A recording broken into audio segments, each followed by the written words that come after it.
दोस्तों, bull market में आप ब्रेकआउट ट्रेडिंग करके कितना पैसा बना सकते हो, इसकी कोई लिमिट नहीं है। और बेयर मार्केट में आप इस स्ट्रेटजी की मदद से कैश में बैठ सकते हो, क्योंकि बेयर मार्केट में वीकली सेटअप क्रिएट नहीं होते तो ट्रेड नहीं बनती। लेकिन प्रॉब्लम आती है बुल मार्केट के शॉर्ट टर्म करेक्शन में, जब स्टॉक में सेटअप तो होते हैं लेकिन ब्रेकआउट सस्टेन नहीं करते। ऐसे टाइम जब मार्केट शॉर्ट टर्म करेक्शन में जाने वाला होता है तो आपको ब्रेकआउट स्टॉक्स में ये कुछ इंडिकेशन दिखने लगते हैं और ब्रेकआउट्स फॉल्स होने लगते हैं। अगर आपने इन इंडिकेशन को समझना सीख लिया तो आप शॉर्ट टर्म करेक्शन से बच जाओगे और आप अपने ब्रेकआउट स्टॉक्स में से सही टाइम पर एग्जिट हो जाओगे उनके ब्रेकआउट फॉल्स करने से पहले। चलिए फिर इन इंडिकेशन को डिस्कस कर लेते हैं दोस्तों। सबसे पहला इंडिकेशन है ये ब्रेकआउट कैंडल के बाद बनने वाली रेड कैंडल, जो कि ब्रेकआउट कैंडल को लगभग 50% तक कवर कर लेती है। दोस्तों, इस पैटर्न को कहा जाता है डार्क क्लाउड कवर पैटर्न। ये पियर्सिंग पैटर्न का उल्टा पैटर्न होता है। जैसे पियर्सिंग पैटर्न एक बुलिश पैटर्न होता है, वैसे ही डार्क क्लाउड कवर एक बेरिश पैटर्न होता है। अगर आपको ये पैटर्न क्रिएट होता हुआ दिखाई दे तो समझ लेना चाहिए कि ब्रेकआउट फेल होने वाला है और स्टॉक ब्रेकआउट फेल करके नीचे जाने वाला है।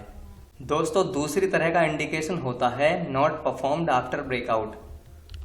अगर स्टॉक ने ब्रेकआउट दिया है, चाहे वो वॉल्यूम के साथ में दिया हो या कम वॉल्यूम के साथ में दिया हो, अगर स्टॉक ब्रेकआउट के बाद परफॉर्म नहीं कर पा रहा है और ब्रेकआउट लेवल के थोड़ा ऊपर साइडवेज हो गया है और यहाँ पर बनने वाले इस पैटर्न को ब्रेकआउट नहीं दे पा रहा है बल्कि ब्रेकडाउन दे रहा है, तो ये एक बेरिश सिग्नल है।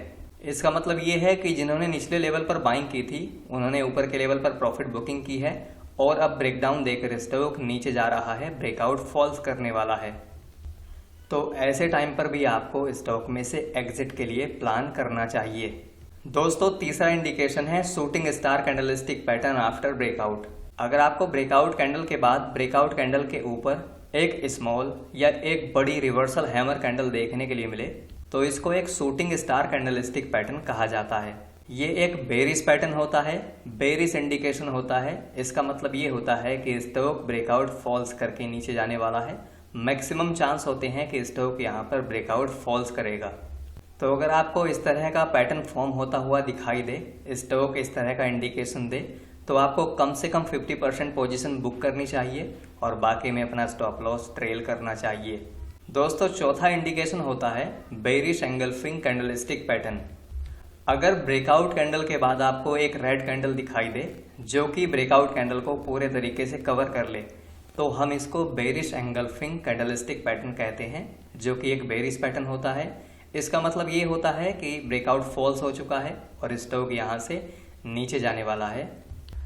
अगर आपको इस तरह का इंडिकेशन दिखाई दे तो ये इंडिकेशन होता है फुल एग्जिट के लिए। इस तरह के इंडिकेशन में आपको फुल एग्जिट करना चाहिए।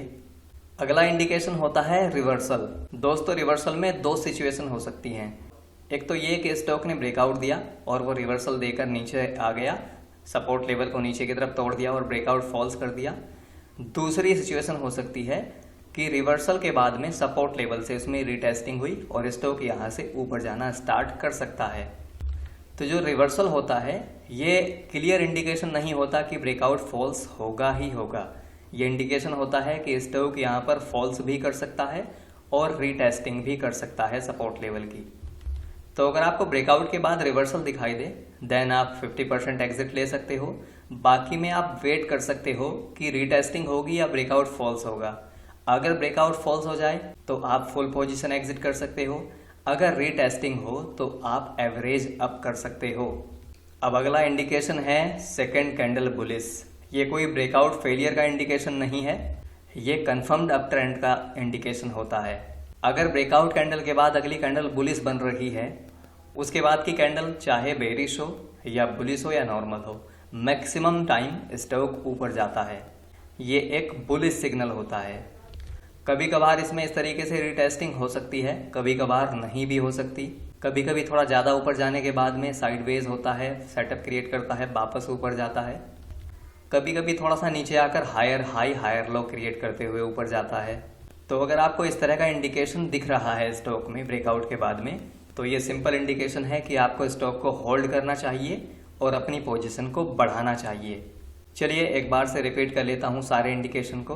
तो दोस्तों 6 में से जो 4 इंडिकेशन होते हैं, dark cloud cover, not performed after breakout, shooting star और बेरिश एंगल्फिंग, ये क्लियर इंडिकेशन होते हैं बेरिश सिग्नल।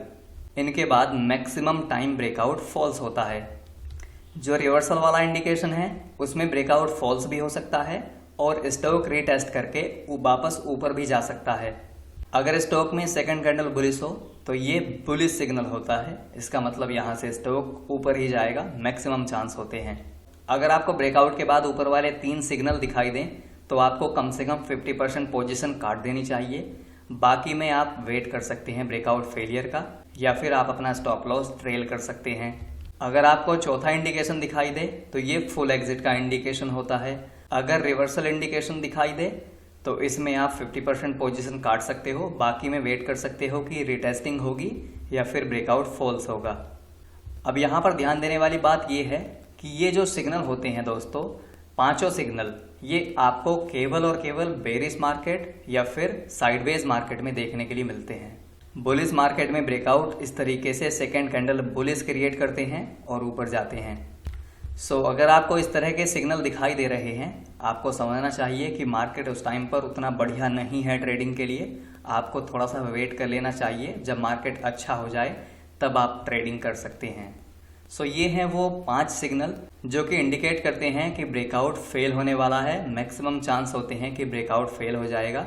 आई होप कि आपको ये वीडियो अच्छा लगा होगा। अच्छा लगा हो तो लाइक, शेयर, सब्सक्राइब जरूर करना।